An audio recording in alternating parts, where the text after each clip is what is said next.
Time bank में basically हमारी जो भी पॉपुलेशन है वो 2011 की पॉपुलेशन में हमारे पास में 8.58 करोड़ यानी कि 8.38% सीनियर सिटीजन की पॉपुलेशन थी। और जिस तरह से ये आपका एकल परिवार बढ़ रहा है, बच्चे की जन्म दर कम हो रही है, स्वास्थ्य में सुधार होने के कारण एवरेज एज बढ़ती जा रही है, तो आने वाले समय में एल्डरली पॉपुलेशन ज़्यादा होती चली जाएगी।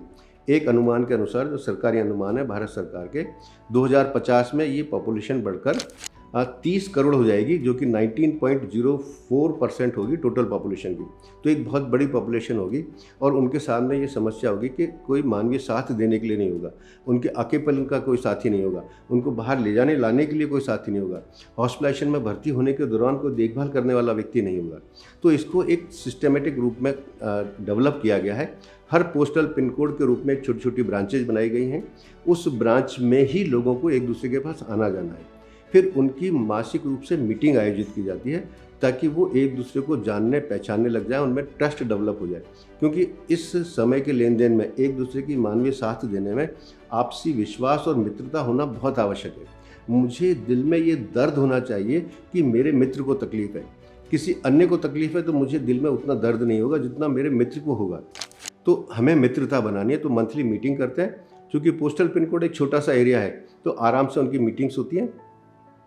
मेंबर ही मेंबर की मदद करता है, यानी कि सेवा लेने वाले भी मेंबर हैं, देने वाले भी मेंबर हैं, मंथली मीटिंग कर रहे हैं, एक लिमिटेड एरिया में काम कर रहे हैं।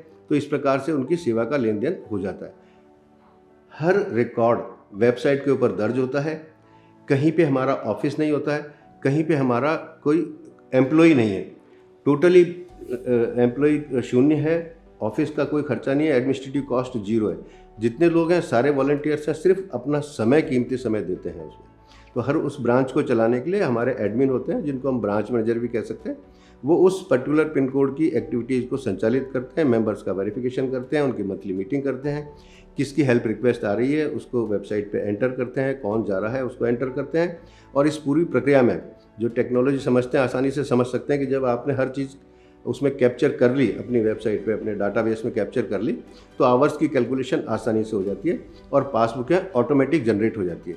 तो कोई भी व्यक्ति अपना लॉगिन करके देख सकता है कि उसके पासबुक में कितने घंटे जमा हुए हैं या गए हैं। इस प्रकार से एक नेटवर्क है अलग अलग ब्रांचेज का, जो ऑल ओवर इंडिया में हमने इसको शुरू किया हुआ है, फैलाया हुआ है। कई शहरों में इसकी ब्रांचेज हैं, हज़ारों घंटे की सेवाएँ लोगों ने ली हैं, दी हैं, और 6000 प्लस हमारे आज की तारीख में मेंबर्स हैं। 2019 में इसको हमने शुरू किया था। 2 साल का कोविड का पीरियड निकल गया, उसमें ज़्यादा एक्टिविटी नहीं कर पाए, लेकिन उसके बाद से ये बहुत तेज़ी से आगे बढ़ रहा है। अब सरकारें भी अपने आने वाले सीनियर सिटीजन की जनरेशन और उनकी प्रॉब्लम को देखते हुए इस मॉडल पर काम करना चाहती है। रिसेंटली हमें आंध्र प्रदेश सरकार और राजस्थान सरकार से प्रस्ताव प्राप्त हुए हैं। बहुत सीरियसली वो इस पर विचार कर रहे हैं कि हम अपने लेवल पर उनके यहाँ पर टाइम बैंक को शुरू करें, बिना किसी सरकार के बजटरी फंडिंग लिए हुए। क्योंकि पैसे का इन्वॉल्वमेंट तो हम रखते नहीं हैं, इसलिए वॉलंटरी उस ऑर्गेनाइजेशन के सेटअप में ही हम उनके लिए टाइम बैंक को शुरू करेंगे। तो ऐसे 2 बड़े इसमें अपॉर्चुनिटीज आने वाली हैं। तो दिस इज़ टाइम बैंक।